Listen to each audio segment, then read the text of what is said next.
E aí galerinha, tudo bom? Demorou, mas saiu. Gente, eu já comecei e parei esse vídeo várias vezes. Tá com uma obra aqui do lado da minha casa e toda hora é um furadeira, serra, alguma coisa que liga aqui. Mas se vocês ouvirem algum barulho aí, não dá pra parar, porque senão vocês não vão ter tempo de estudar. Beleza? Bom, eu coloquei as questões principais aqui, não peguei tudo da correção, mas tudo que eu falar aqui vai ser útil para sua prova. Beleza? Vamos lá, começando com a primeira aqui, fale sobre a ascensão de Napoleão Bonaparte de general a imperador da França. Beleza, gente? Primeiro ponto aqui, saber que o Napoleão era um jovem general, certo? Que se destacava nas guerras de defesa do território francês e anexou regiões vizinhas à França. E ao voltar para a França, ele foi aclamado pela população nas ruas de Paris. Então, o primeiro ponto, saber que Napoleão era um general e não era qualquer general, ele era muito famoso, né, por conta desse período aí pós-revolução, e Napoleão defendia os territórios, ia expandindo o território francês e era alguém muito considerado pela população. Então, as pessoas gostavam dele. E aí, no caso, o governo aqui, ele era no modelo do diretório, né? E aí o diretório vai então eleger Napoleão para o cargo de primeiro cônsul, ao lado de outros dois políticos. Então Napoleão eram 3 cônsuls, vai inaugurar aí o período do consulado, né? E aí então Napoleão, de general, ele vai para primeiro cônsul. Essa é a primeira promoção dele, e aí ele vai praticamente governar aí sozinho, mas havia outros 2 aí ao lado dele. E Napoleão tem uma série de medidas, e ele vai aí colocando algumas censuras na imprensa, ele vai ganhando seu espaço para poder fazer o seu plano de governo. E aí, em 1802, Napoleão então ele convoca um plebiscito, uma votação, e aí então ele torna-se cônsul vitalício. Seria um segundo passo aí, né, na carreira de Napoleão, porque agora ninguém nesse cargo de cônsul, que era um cargo eleito, agora ele é cônsul para sempre, né? E aí não param as ameaças para Napoleão, ele vai a partir daí então começar a ser ameaçado, né, por o poder, né, ameaçado de ser tirado do poder, né, e há uma ameaça dos Bourbon, né, de voltar ao poder. E aí então Napoleão ele vai se coroar como imperador da França. E essa coroação de Napoleão, ele teve todo um simbolismo. Napoleão, gente, não podemos esquecer que ele era um estrategista assim de primeira qualidade, né? Então tudo o que ele fazia era muito bem pensado em questão de símbolos, né? Em todos os líderes franceses a gente vai ver isso, principalmente na figura de Luís XIV, né? Tudo que eles fazem muito bem pensado, né? Pensando nesse simbolismo e de forma de trazer a população, né, ganhar o respeito ou o medo das pessoas. E Napoleão não foi diferente. E aí o que ele faz aqui? Ele vai traçar um paralelo da carreira dele, não aos Bourbon, que era aquela, por conta do absolutismo francês, eles tinham uma fama muito ruim. E ele vai traçar um paralelo entre ele e a figura de Carlos Magno. Lembra, nós estudamos sobre isso aí, na verdade no 6º ano, acho que eu não dei aula para vocês, mas é no 6º ano que nós vemos sobre Carlos Magno. E aí Napoleão então vai fazer um paralelo com isso. Ao mesmo tempo que ele vai buscar, nessa coroação dele, há uma dissociação da dinastia dos Bourbon. Então, parece que está voltando ali um absolutismo, mas não é, mas pelo menos não é um Bourbon, agora é uma outra pessoa. Então, ele também deixa isso bem claro. E aí, então, na verdade, não é uma continuidade, né, daquela dinastia dos Bourbon, na verdade é uma ruptura para algo novo, né, todo esse simbolismo por trás da coroação dele. E aí então, para fidelizar ainda e dar mais poder para essa coroação dele, Napoleão vai trazer o Papa Pio XII para poder participar dessa cerimônia de coroação. E aí o que ele coloca com isso? Qual que é o símbolo disso? A aproximação entre o poder e a fé. E aí então Napoleão chega de general até imperador da França. Beleza? Vamos para a próxima questão aqui. Vai falar sobre quais foram as principais realizações, né, de Napoleão no campo político-militar, no campo jurídico e no campo socioeconômico. Gente, então aqui a apostila vai dividir aqui em 3 grandes realizações aqui, né, em 3 categorias, essas realizações de Napoleão. O que precisa ficar claro para você? Primeiro aqui as políticas político-militares. Teve bloqueio continental, supressão das liberdades individuais, censura à imprensa, estabilidade política interna, expansão do Império Francês por grande parte da Europa. Tudo isso aí questões político-militares feitas por Napoleão.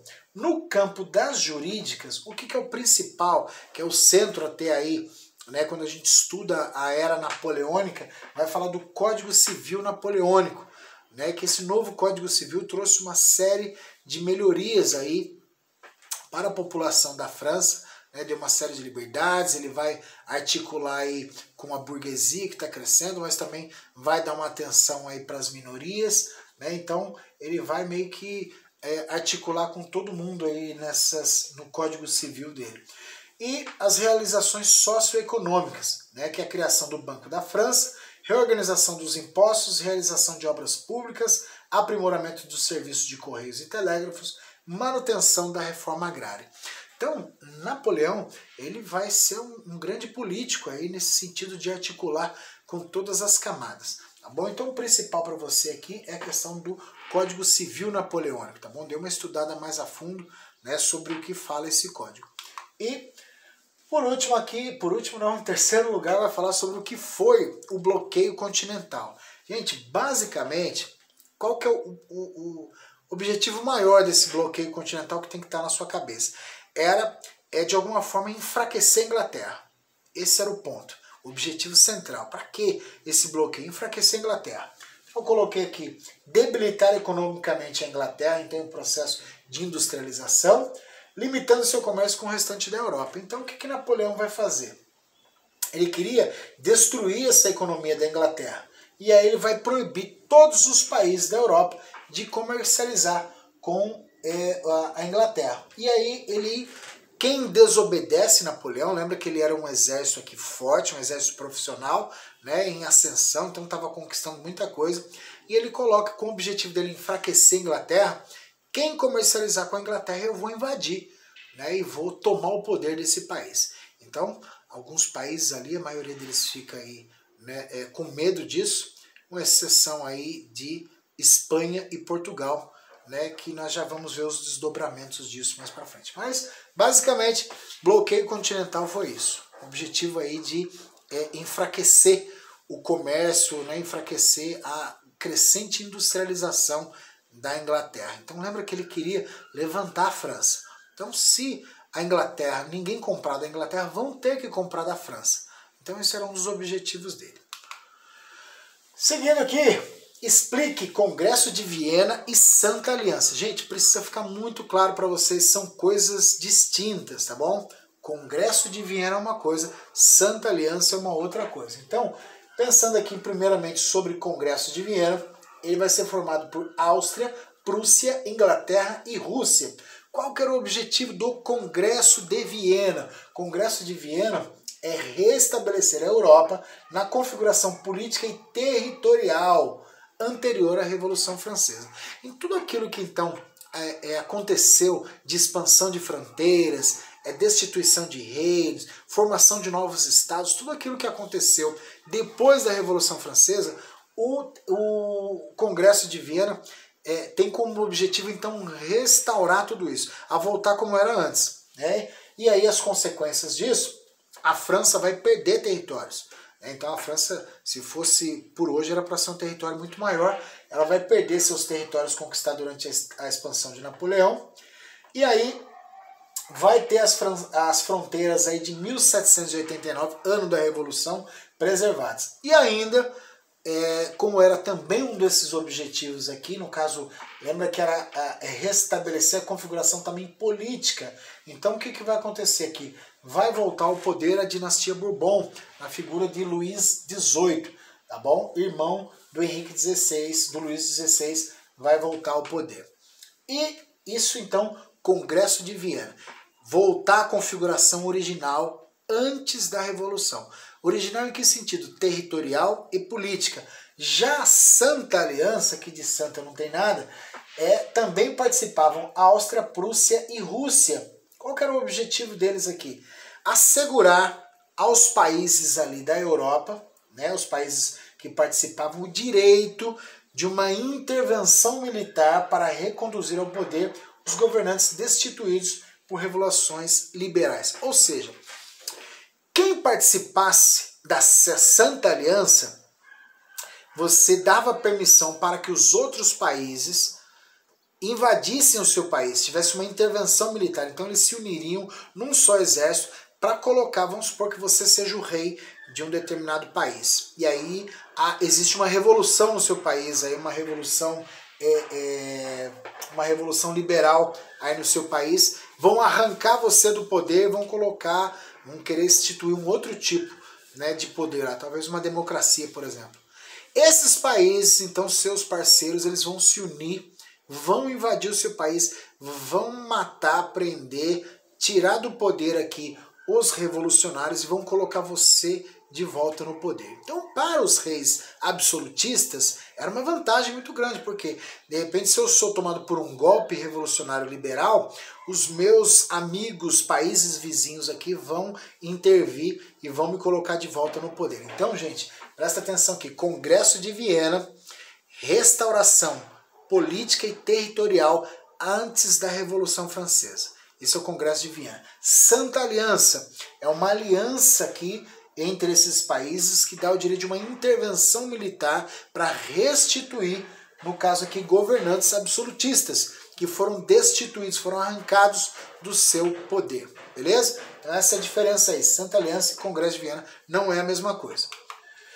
Continuando aqui, explique de forma resumida o contexto que se deu à independência de São Domingos.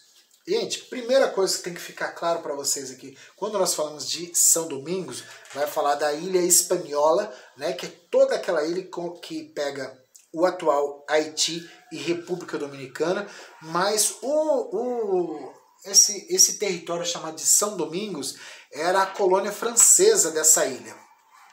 E essa colônia francesa, então, vai ter uma rebelião organizada por escravizados africanos, que vai resultar no primeiro país independente da América Latina. Das Américas foram as 13 colônias dos Estados Unidos, mas da América Latina o primeiro país vai ser São Domingos. E aí qual que é o diferencial aqui, gente? Como está escrito aqui, foi uma rebelião organizada por escravizados africanos. Grande diferencial dessa rebelião, guarda isso na sua cabeça. Não foi conduzido pela elite, ele foi conduzido pelo povo, foram pelos escravizados. Então eles se uniram ali, era em torno de 450 mil contra aí, perto de 30 mil franceses que estavam ali, né, nos altos cargos ali comandando tudo isso. Então esses escravizados, eles vão se unir, vão fazer uma rebelião. Como é que se dá isso? Primeiro, 1791, depois da Revolução,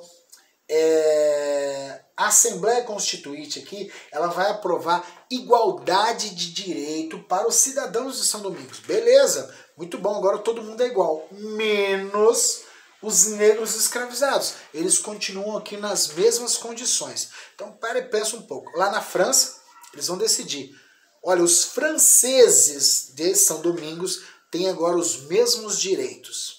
Porém, isso não alcança os escravizados. Então, qual que é o motivo, o estupim dessa rebelião? A França está num momento aí de pós-revolução, né, e arrotando aí ideias iluministas, né, de liberdade, de igualdade, porém mantém uma colônia com escravizados. E aí o que esses caras vão fazer? Eles então, no mesmo ano, eles vão no norte da colônia aí, eles vão iniciar uma rebelião. E aí eles vão abandonar as plantações, atear fogo nos canaviais, destruir engenhos e executar os proprietários franceses. Então começa aí no norte. Não passa muito tempo, essa rebelião vai se espalhar por toda São Domingos. Todos eles vão aí defender esses ideais revolucionários de liberdade, igualdade e direito à propriedade. Então, na verdade, todos esses escravizados vão se unir, né, e aí vão por anos lutando né? Napoleão manda exército e tal, os soldados de Napoleão chegam lá, eles se unem à causa dos escravizados, porque eles também entendem que aquilo faz parte do ideal da revolução, e vira essa bagunça por um grande período de tempo. Aí até que no ano aqui de 1803, liderados por Jean-Jacques Dessalines, também um ex-escravizados, eles vão expulsar os remanescentes, os últimos do exército francês que estão combatendo lá, eles conseguem expulsar, né? E aí São Domingos foi proclamada independente, e aí vai receber o nome agora de Haiti, certo? Então é um processo de luta. O que precisa ficar claro para você? Que é um processo de luta conduzido pelo povão, pelos escravizados. E é isso que mais para frente nós vamos ver que vai dar medo aqui nessa América espanhola, porque eles temem o que aconteceu no Haiti, que aconteça com eles lá. Por isso que nós vamos ver uma elite crioula, né, os filhos de espanhóis nascidos na América, eles que vão tomar a frente, porque olha, se deixar o povão vai conduzir isso aí e o povo vai ficar no poder. Então é melhor nós, elite, conduzir a coisa. Então esse processo que vai acontecer aqui em São Domingos, no atual Haiti, vai ter um reflexo muito importante aí, certo? Indo para a próxima aqui, explique de que forma Napoleão teve participação no processo de independência da América Espanhola, no caso nas lideranças crioulas. E, gente, de alguma forma, as ações de Napoleão lá na França, lá na Europa, vão ter um impacto, né, na América Espanhola, né? Então, o que acontece nisso? Em 1808, lembra do acordo, né, do bloqueio continental? Napoleão vai aqui então, a Espanha quebra esse acordo, esse bloqueio continental, e vai invadir, né, a Espanha. Napoleão Bonaparte então vai arrancar do poder, vai destituir o rei Ricardo III e vai colocar aqui no lugar aqui dele, Ricardo III não, desculpa, Fernando. E vai colocar no poder aqui José Bonaparte, irmão do Napoleão Bonaparte. Aí o que acontece? Os espanhóis da Espanha e também os espanhóis e filhos de espanhóis nas colônias espanholas, no caso aqui na América, não vão aceitar uma liderança francesa agora à frente deles. Então eles vão se unir e formar aqui as juntas de governo para poder dar um jeito de combater nessa dominação francesa. E aí o que acontece?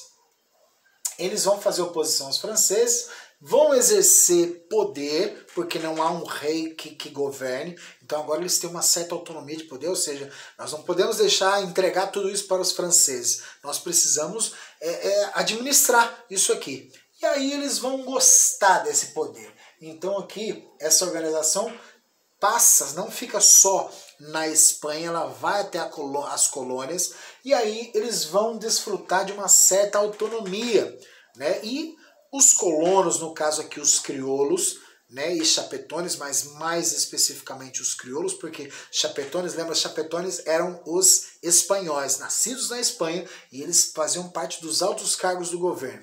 Então eles eram meio que uma representação direta da Espanha nas colônias. Então os chapetones sempre de alguma forma queriam manter, né, o colonialismo nas Américas por parte da Espanha. Já os crioulos não, eles eram nascidos naquele território, eles queriam, né, essa autonomia.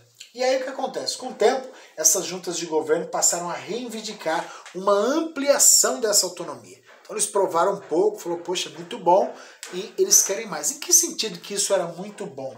Porque, gente, isso representava para eles liberdade política, né? Ou seja, eles decidiam a forma como seria governada aquela colônia, mas também uma independência econômica. Não tinha toda aquela taxação, aquela tributação, né, para a Espanha. Agora eles poderiam ficar com a parte boa do lucro aí, e eles tinham liberdade para estabelecer os seus próprios parceiros comerciais, atuar de maneira autônoma no mercado internacional. Ou seja, aquele exclusivismo que eles só podiam comercializar com a Espanha, agora acaba. Porque não tem um rei para mandar, é a França, eu sou contra o francês, eu vendo para quem eu quiser. E eles vão vender, né, passar a comercializar aí com as 13 colônias nos Estados Unidos e vão com a própria Grã-Bretanha, né? Vão vender e comprar diretamente desses países. O que acontece aqui? A Espanha, em 1797, vai entrar em guerra, né? No caso aqui, tem a Santa Aliança, vai colocar o rei espanhol de volta, né?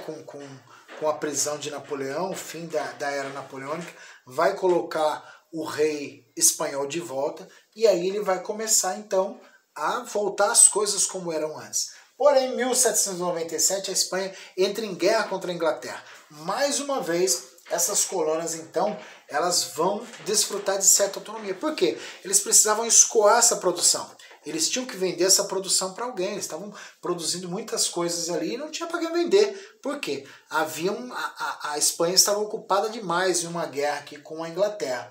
E aí, então, vai mais uma vez fortalecer. Eles vão negociar aqui com os Estados Unidos, com a Grã-Bretanha, e vai gerar um crescimento econômico para os crioulos. Vai fortalecer essa elite crioula, eles vão ficar riquíssimos, porque agora não tem mais aí que dividir, né, parte do lucro com a Espanha.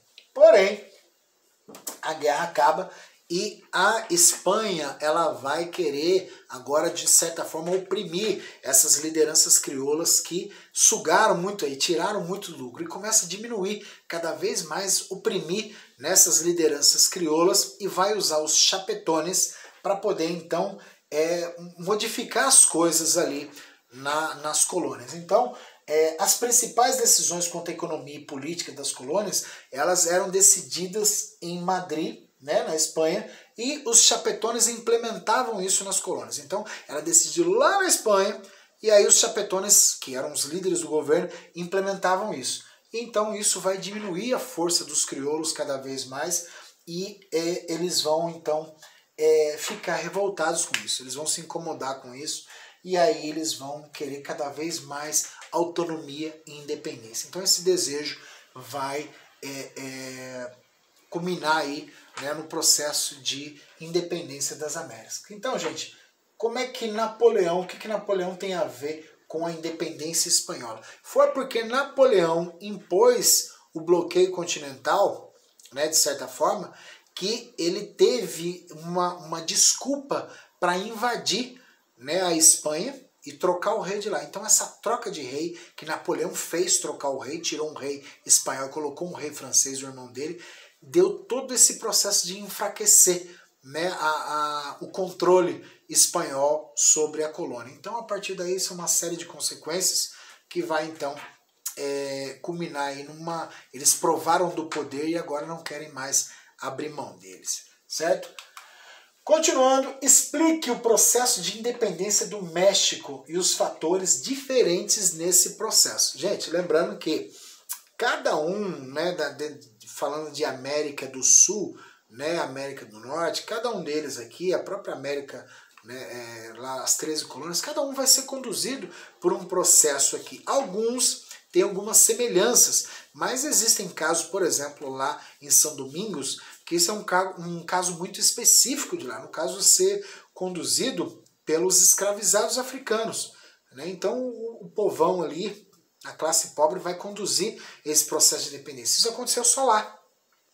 Quando nós olhamos para o México, o processo de independência do México, também existe uma peculiaridade, também existe aqui um fator diferente, que é o quê? A independência mexicana se fez com base na atuação de membros do clero. No caso aqui, os padres Miguel Hidalgo e o Morelos, eles conclamam a população camponesa, indígena e mestiça a pegar em armas, né, e lutar contra aqui a metrópole, né, no caso contra aí a Espanha, a favor de uma reforma agrária e fim da escravidão e dos tributos indígenas. Então, gente, em nenhum outro lugar nós vamos ver isso. O clero indo contra a metrópole, né? Então, principalmente países, né, aí da Península Ibérica, né, que tinha uma forte influência católica, e aí nós vamos ver esses padres, então, tomando a dor, eles se sentindo parte, né, tomando a dor daquele povo e incentivando eles a lutar pela sua liberdade. Então, qual que é o grande diferencial no processo de independência do México? é a participação, a atuação de membros do clero na condução do processo de independência, certo? Então guardem isso aí. 13. Cite os nomes dos principais líderes responsáveis pela independência da América do Sul e os países, no caso aqui faltou o país aqui, que surgiram a partir da luta de cada um deles. Gente, esses nomes é importante você gravar, tá bom? É importante você gravar, por quê? A gente sempre pensa no futuro, né? Então não só um conhecimento histórico aqui, talvez seja importante o evento, mas os nomes também é importante. Talvez você não use isso agora, nem você pensa, vou contar para os meus filhos, mas quando você for aí concorrer a um vestibular, então uma prova, esses nomes vão aparecer. Então você ligar o fato aos nomes é muito importante. Então esses homens têm um lugar de destaque na história sul-americana, né? São os libertadores da América, claro que a lista são mais nomes que isso, mas vamos se ater aqui aos nomes contidos na apostila. Primeiro deles, José de San Martín, né, que foi o responsável, né, por libertar, aí, trazer o processo de independência ao atual território da Argentina. Tá bom? Então, José de San Martín é esse cara. Segundo aqui, talvez um dos mais falados, Simón Bolívar. Esse cara responsável pela libertação aqui, no caso, independência do Equador, Colômbia, Panamá e Venezuela. E por último, Antônio de Sucre, responsável pela independência da Bolívia. Então, gente, José de San Martín, Simón Bolívar, Antônio de Sucre, guardem esses nomes importantes aí que com certeza vai cair no seu vestibular quando o assunto for esse assunto de independência da América do Sul. Sobre pan-americanismo, explique o que era, quem estava envolvido, qual era o propósito, qual era o documento que continha os ideais desse plano. Aqui eu fiz uma grande mistura, um resumão sobre esse processo de pan-americanismo. Nós vamos ver aqui que vai ser conduzido pelo Simón Bolívar, né? No caso, esse aqui responsável pela libertação do Equador, Colômbia, Panamá e Venezuela. Então o Simón Bolívar ele vai ser aqui responsável para poder fazer esse plano de pan-americanismo, que infelizmente não deu certo, né? Era uma ideia muito boa de proteção, talvez nós seríamos um bloco poderoso no mundo hoje se tudo isso tivesse dado certo. E lembrando que esse pan-americanismo, né, ou bolivarianismo é diferente daquele proposto, né, pelos venezuelanos, no caso, na figura lá dos governantes da Venezuela. Então, é um conceito diferente. O que era o conceito dele aqui? Então, primeiro aqui, o que era isso? Né? Os ideais de união das Américas, conhecidos como pan-americanismo, defendiam uma integração política, econômica e cultural dos antigos territórios coloniais em benefício da formação de uma ampla confederação de estados. Gente, a ideia aqui é união. Ele queria que esses países aqui da América do Sul se unissem, né, para ajudar uns aos outros. Então, a questão de comércio, né, de fazer aí o que nós temos hoje mais ou menos como aí o Mercosul, né, mas de uma forma mais ampliada. E política também, né, entre parcerias aí de governo, no caso se unir, né, exércitos contra uma ameaça estrangeira, mais especificamente europeia, que quisesse fazer tudo isso. E quem estava envolvido nisso? Né? Quem estava envolvido nisso são os países da Guatemala até a Bolívia. Lembrando que não incluía o México lá em cima e também não incluía o Brasil e a área do Rio da Prata, tá bom? Lá embaixo pegando aí Uruguai, Argentina, Paraguai, todas essas regiões aí não vão fazer parte desse pan-americanismo, tá bom? Então, qual que era o propósito disso? Era uma rede de solidariedade entre as novas nações, a fim de evitar conflitos internos e tentativas de recolonização. Então, gente, a ideia aqui são nações novas que vão surgir. Até então, tudo era América Espanhola. né? Tinha lá os vice-reinos e tal, mas até então eram países novos, nações novas. Então, qual que era a ideia de unidade do Simão Bolívar aqui? Era uma rede de solidariedade, um ajuda o outro, né? Evitar conflitos internos, ou seja, ninguém ficar tentando conquistar o território do outro. Mas aqui nós somos um, você tem seu pedaço de terra, tem aqui, vamos caminhar junto e tal, vamos crescer economicamente, e vamos aí ganhar dinheiro, né? Vamos vender para a Inglaterra, vamos vender para as 13 colônias, para a Europa, Oriente e tudo mais. A ideia era essa. E impedir tentativas de recolonização. Nada, por exemplo, nós vamos ver as inúmeras tentativas dos absolutistas voltar no poder, né? Então, tanto a gente vai ver isso na Inglaterra, na França, diversas vezes aí, esses absolutistas vão tentar voltar ao poder. Então, parte do propósito dessa aliança também era evitar que esses reis absolutistas, essas metrópoles, né, no caso Portugal, Espanha mais especificamente, tentasse recolonizar, colocar esses novos países, essa América do Sul, né, sob o jugo, né, de colônia. Então eles não queriam isso. Então vamos se unir. Se alguém tentar invadir, ainda que não seja a Espanha, seja a Inglaterra, seja lá os Estados Unidos, vamos nos unir e nos defender contra ele. Então esse era um dos objetivos. E aqui, qual o documento que continha os ideais desse plano? O projeto pan-americano, mais conhecido, foi o de Simão Bolívar. No caso, ele na Jamaica, ele vai escrever a Carta da Jamaica, na qual expõe os pressupostos para a formação de uma América Unida. Então o documento aqui é a Carta da Jamaica. Nela, Simão Bolívar vai descrever quais eram os ideais desse pan-americanismo, dessa América Unida, o que ele queria, quais eram as pretensões, quem podia participar e tal, os ideais dele. Ele vai apresentar isso no Congresso, ele vai apresentar isso para outras nações com essa proposta, vamos nos unir. E a Carta da Jamaica era um documento que explicava tudo isso. Beleza? Então, esses eram os ideais aí. Lembra disso, união. União para se proteger, se fortalecer como bloco econômico, para evitar esse processo de recolonização, né? E a Carta da Jamaica é o documento que vai conter tudo isso. E é isso, acabou. Eu espero que você aproveite, né, isso aí, estude bem aí, não se esqueça, não fique só nesse vídeo, mas também consulte a sua apostila, vê o que mais você pode acrescentar aí aos seus estudos. Dessa vez não vamos fazer só questões dissertativas, mas vou colocar algumas questões de alternativa para vocês, já preparando a cabeça de vocês aí para um vestibular, certo? Para um futuro, para uma vida acadêmica. E vocês veem como que essas questões hoje, nós estamos vendo isso num panorama, né? Mas como é que um vestibular cobra esse tipo de questão sobre Napoleão, por exemplo? Então nós veremos isso aí na nossa prova, tá bom? E eu torço muito por vocês. Tudo de bom, galerinha. Até mais.